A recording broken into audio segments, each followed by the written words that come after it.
Students আজকের ক্লাসে আমরা ভ্যালু অ্যাডেড মেথড মানে ভিএএম এটা নিয়ে আলোচনা করব, যেটাকে প্রোডাক্ট মেথডসও বলা হয়।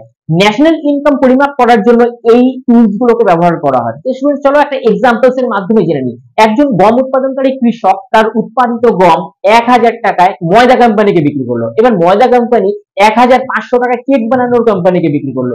কেক বানানোর কোম্পানি সেটাকে আরো কিছুটা ভ্যালু অ্যাড করে 2500 টাকায় কেক বানিয়ে কাস্টমারকে বিক্রি করলো। তাহলে তিনটে স্টেজের মধ্যেই আমরা দেখি মূল্য সংযোজন পদ্ধতি 1000 প্লাস 500 টাকা প্লাস 1000 সমান সমান ফাইনাল আউটপুট মানে 2500 টাকা। তো এটাকেই আমরা একটা ফর্মুলাতে যখন আমরা অ্যাপ্লাই করব তখন আমরা মূল্য সংযোজন পদ্ধতিটাকে আলাদা করতে পারবো।